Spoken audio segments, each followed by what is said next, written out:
Hello and welcome back to another video. Today I'm going to be drawing a Christmas drawing. It's not a character that already exists, it's my own character, and I really wanted to finish this drawing for Christmas, but I'm a little late, but whatever, late is better than never, I guess. But today is not so much this drawing that I want to talk about, or Christmas, it's more about 2020. I mentioned in my last video that I wanted to reflect upon it a little bit and talk a little bit about like my art goals for 2021 and how my art has been this year and stuff like that, so let's just jump into it. In terms of art, I don't really know how to feel about 2020.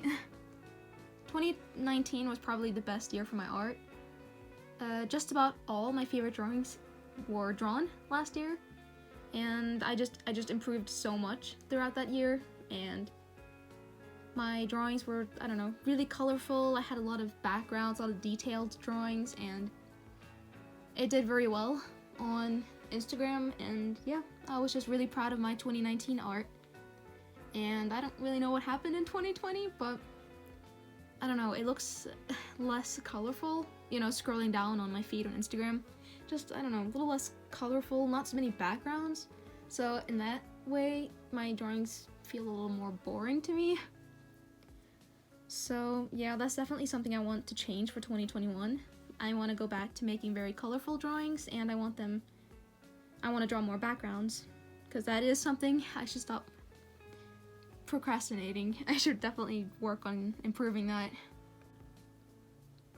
My motivation for making art this year hasn't been that great. I think the biggest reason to that is my art account has been, I don't know what happened, but all of a sudden my art account just wasn't doing well anymore. Because it was doing really well, or not really well, but compared to all the previous years, it was doing very well last year, and I was gaining a lot of followers. I think I went into 2019 with like 500 followers, and I went into 2020 with over 1,000, so. And gaining your first few thousand followers is the most difficult. Like, once you already have a few thousand followers, gaining followers isn't that hard. But once, I don't know, it's just those first few thousand that's excruciatingly hard. But it went really well last year, and at some point my average likes it was up at like 200-300, which has never been before. So I don't know if the Instagram algorithm changed, or if there's like, I don't know, something about the social media or internet rules in Europe that changed, or I don't know if something changed, or if it had to do with me and my art. But all of a sudden it all just started going downhill, and now I breathe out in relief every time I hit 100 likes. And even my last few drawings, I haven't been getting even 100 likes, and I don't know what happened. That's not even 1/10 of my followers, so I don't know what's going on. So I don't really know how to do better. I don't know what went wrong in the first place, because it was going very well. It's definitely taken a toll on my motivation to draw and to post it, because, you know, I feel like it's not really helping anyway. No one's seeing my drawings. I don't know, you know, I post for people to see it. I post so that, you know, eventually I'll have enough of a following on Instagram to actually be able to live off of my art. Because that's the end goal here, you know, that's the plan.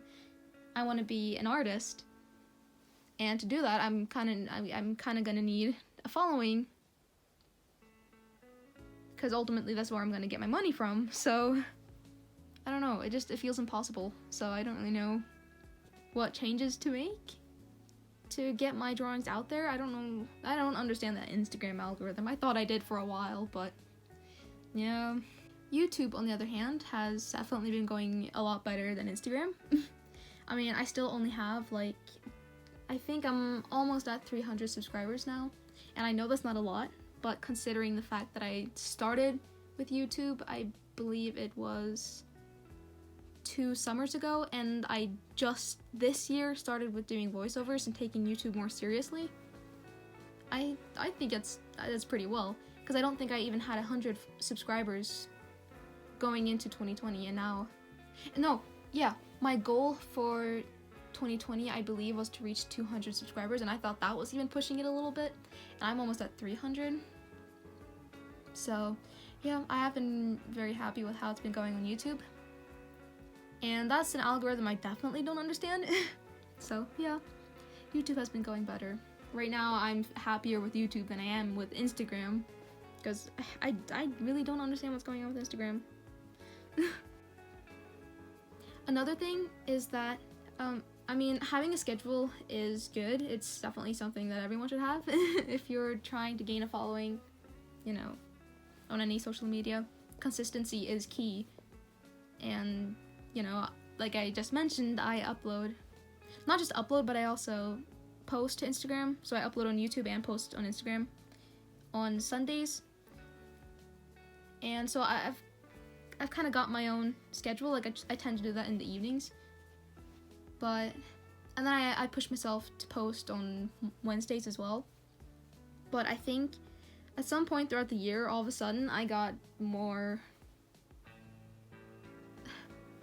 I don't know, I just put too much focus on quantity rather than quality. And that's definitely something I want to change. Because I started getting more obsessed with having something to post rather than making sure that I have something good to post, something that I'm actually proud of. I've been thinking more like, oh, at least I get something out so that people, you know, won't start to think that I'm just not gonna post and unfollow me. Instead, I post a drawing that's, I don't know, half finished or just not very good. And it does poorly, and then I lose followers. So yeah, that's a habit I'd like to shake. And then my feed looks bad because it's not, I don't know. I don't want to do that anymore. So I think going into 2021, I gotta teach myself to not push myself so hard. Like, if I don't have a drawing ready, you know, one Sunday, then so be it. I'll just post next week. At least I'll have something that I'm proud of and that I've worked hard on, not something that I've rushed to finish. So yeah, that's definitely something I want to change. But on a more positive note, I haven't really noticed that much of a difference in my traditional art. I guess I got a better understanding of art in general in this year, but where I've really seen a difference is in my digital art. Here's some previous drawings from, you know, last year or 2018. Here are some examples up on screen now. And now I'll be showing some of my digital art from this year. And you can probably already see a big difference. Digital art, I haven't been doing that as long as traditional art, so it's a little unfamiliar to me. But I've really been trying hard to improve upon that this year. And I really think I have. I'm starting to develop, you know, an art style within digital art. I'm finally actually a little proud of some of my digital drawings, like especially the Hanukkah one. That was probably one of my favorite drawings of this entire year. That one, and then the Persona 5 one. So yeah, I think I've gotten a better, or I know I've gotten a better understanding of digital art. So that's good. So to my 2021 art resolutions, the first thing I have written there is to have an average amount of likes over 100, preferably 150, or, you know, somewhere between 100 and 200. I just want to get it back to how it was before. So yeah, I want to do a lot more research on the Instagram algorithm, figure out how I can, you know, beat it. And also having better drawings, like focus more on quality rather than quantity. And I just want to make more art that I'm proud of. More big pieces, you know, colorful and with more backgrounds. I want to be able to scroll down my feed and, you know, be proud of it. And then my next point was, like I've already said, just focus more on quality rather than quantity. And I want to stick to a schedule, but not push myself, you know? Like if I said earlier, if I don't have a drawing finished by a Sunday, then just wait till next Sunday. Don't push myself. Take my time with my art and enjoy it, and not draw because, I don't know, I kind of got this mindset to draw to have something to post, and that's not right. I want to draw because I want to draw, and because I want to create something I'm actually proud of and that I took my time on. So I don't want to be too stuck on a schedule, because that's kind of what went wrong this year. So yeah, those are my 2021 art resolutions. And then this is something a little bit more personal. It doesn't necessarily have anything to do with my art, but I wanted to go through my yearly favorites just because I thought that'd be something a little fun, and you guys can get a better idea of, I don't know, what I enjoy, what my interests are, and then maybe you guys, can relate. So yeah, let's start off with my yearly favorite shows and movies, which also involve anime. And just about everything on this list is anime. So my top 3, I don't know if I can choose. I think third place is probably Toilet Bound Hanako-kun. I believe I watched that this year. I'm pretty sure I watched that early this year, and I was completely obsessed with it. Or I wasn't completely obsessed, I really liked it. So then I started reading the manga, and then I got absolutely obsessed, because if you've seen the anime, then just know that shit really goes down in the manga. It gets so much better. So if you haven't read it, I highly recommend that you do. Not only is the story and the characters amazing, but the art is just breathtaking. Like, if you thought the anime was beautiful, you haven't seen anything, because the manga is so gorgeous. Second place, I think it's gonna have to be Hunter x Hunter. I haven't finished it yet. I'm somewhere between episode 80 and 90. I think I'm at like 87 or something. So, it won't be finished before the new year. But yeah, that's something that definitely left an impact on me. I really enjoyed it. I wish I had gotten into it sooner. I'm glad that my sister got me introduced to it. And yeah, Hunter x Hunter is just very good. It's a classic. So if you watch anime and you haven't seen Hunter x Hunter, then watch Hunter x Hunter. And then first place for the show / movie / anime that made the biggest impact on me this year was Haikyuu. I don't know, I've already spoken about Haikyuu and why I love it so much, but very quickly, let me just explain that Haikyuu is just a masterpiece. I don't know, it was like a breath of fresh air, it was something new to me, because it wasn't necessarily like story driven. It wasn't the plot that was the strongest point, it was the characters, and I definitely really liked that, because I love all the characters and I want to see more of all the characters, and now I'm sad that I'm gonna have to wait for the next season. But so yeah, Haikyuu definitely did something to me. So some honorable mentions are Howl's Moving Castle. That's the only Ghibli movie I've seen this year. I've only seen 2 or 3 Ghibli movies. Is it called Ghibli or Ghibli? I don't know. But yeah, I've only ever seen like 2 or 3 of them. So this was my first time watching Howl's Moving Castle, and it was like super wacky. It was super confusing and strange, but I liked it. So yeah. I have Fruits Basket, the 2019 version, on this list. I started watching that in around May, I believe. And I really liked it. I haven't seen the second season yet, though. And I haven't seen the original anime, but at least the 2019 version I really liked. I have Given on this list. I can't remember if that came out this year or if it was last year, but I didn't watch it until this year.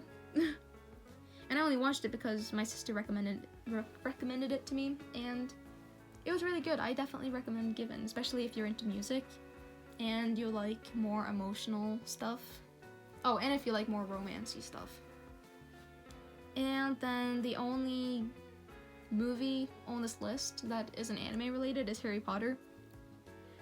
I watched it for the first time when I was probably 7 years old.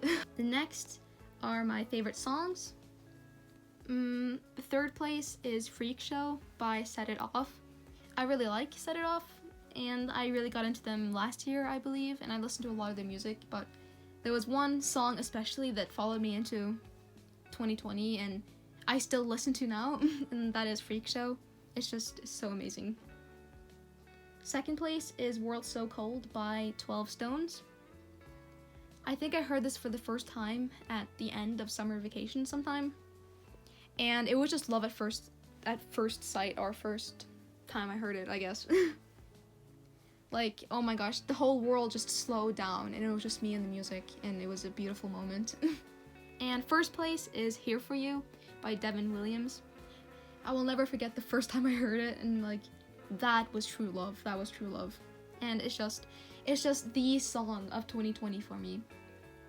And it's I don't know, it feels like the song that will probably be one of my favorites for the rest of my life.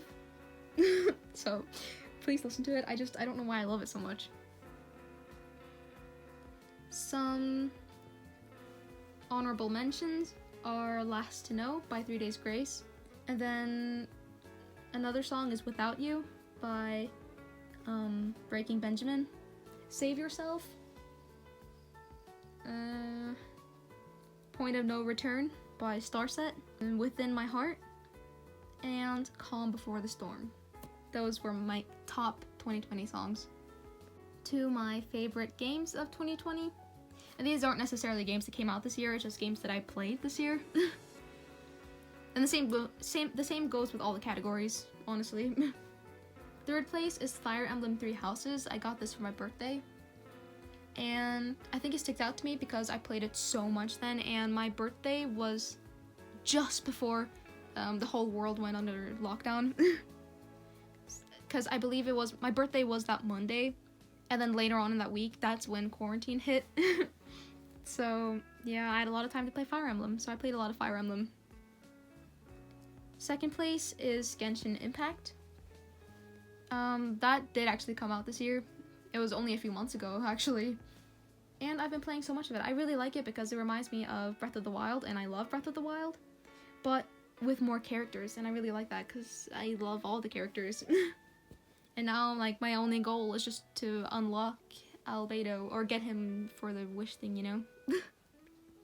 First place should be the game that's on everyone's first place of Game of the Year, and that is Animal Crossing New Horizons. That game was just a miracle. It came in the time of need. Everyone was bored and sad and lonely during quarantine, and then the Holy Grail, Animal Crossing, it arrived. And it's the only game that I've ever pre-ordered. Some honorable mentions are Among Us. Pokemon Shield, I got that for my birthday as well. Another game is Persona 5. I still haven't finished it, that's because I don't use the PlayStation that much. And then the two last games on my list are Final Fantasy 15 and Kingdom Hearts 2. Kingdom Hearts is something that I definitely really want to get into, and I am into it. I mean, I played the first one, and then I played Kingdom Hearts 2. But all of them in between, I can't be bothered to play them. I tried. So I have to watch all the cutscenes on YouTube, and that's a lot of hours.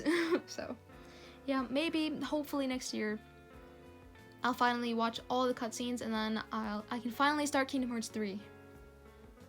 And then lastly, to books, so far I've read 11 books.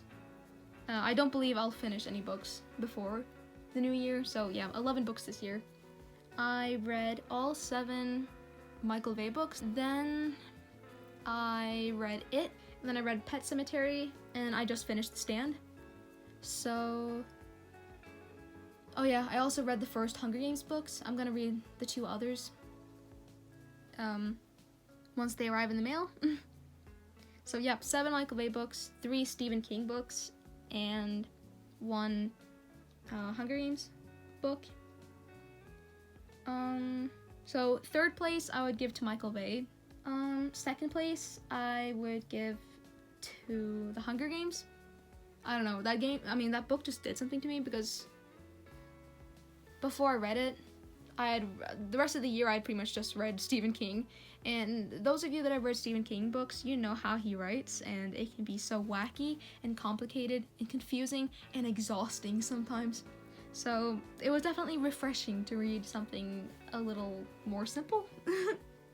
And I absolutely love Peeta and Katniss, so that was very nice. And the first place I would give to The Stand is probably the book that impacted me the most. It's a big book.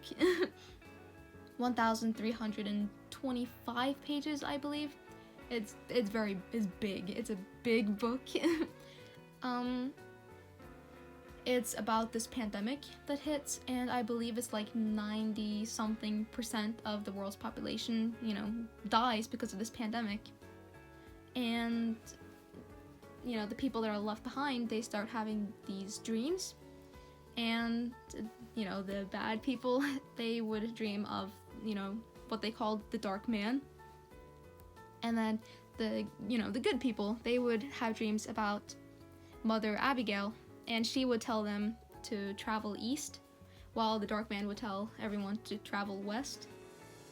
So then the second half of the book is pretty much the main characters. They're all traveling and, you know, going either east or west, depending on, you know, what kind of human being you are.